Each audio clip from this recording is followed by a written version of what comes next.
Welcome to Take 5, your 5-minute inspirational message from Solid Rock Drogheda. The 16th century was not a great time for religious tolerance. The idea of live and let live was not a popular one. And so you had different groups of people trying to force their faith upon others, if necessary, by violence. So you had Protestants persecuting Catholics, you had Catholics persecuting Protestants, and both Protestants and Catholics persecuted people who were called Anabaptists. Now, an Anabaptist it means a rebaptizer, or one who baptizes again, because the Anabaptists, like most evangelical Christians today, taught that baptism is something that should be done by a believer, as a sign of testimony of their faith in Jesus Christ, rather than a ceremony that you performed on behalf of a child. And so the Anabaptists tended to be persecuted by both Protestants and Catholics in the 16th century. And Dirk Willems was a Dutch Anabaptist, and he was arrested because of his faith and charged with heresy. And he was being kept in a castle, and it was winter and it was freezing cold. And so what Dirk Willems did was he made a rope out of old rags that he collected in his prison cell, lowered himself down from the window using this homemade rope, and then he escaped. There was a moat of water around the castle, and Dirk Willems escaped by running over the ice. Now, the ice was able to carry his weight because the horrible conditions that Dirk Willems had been kept in prison meant that he was much lighter than he once would have been, and so he was not heavy enough to break the ice. But there was a prison guard who saw him making his escape and chased after him. And of course, this guard had been eating much more regularly and much better quality food than the prisoners had, and so the guard was heavier.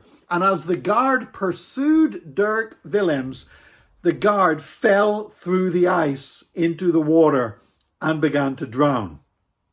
Now, Dirk, as an Anabaptist, not only did he believe that you should be baptized as a believer rather than as a child, but he also believed that it was wrong to wage war or fight or commit violence against anybody else. So he looked back at this guard, and now he hadn't put the guard in this situation. The guard had done this, pursuing him and chasing him.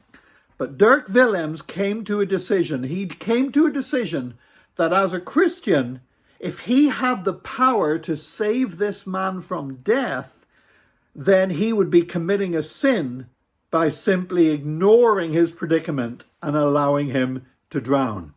So he went back and pulled the prison guard that was pursuing him, pulled him out of the water. And the time it took to save the guard's life, other guards had arrived. So Willems was rearrested and put back in prison. And in fact, he was kept as a prisoner, he was tortured, he was convicted of heresy, and he ended up being executed for his faith and being burned at the stake.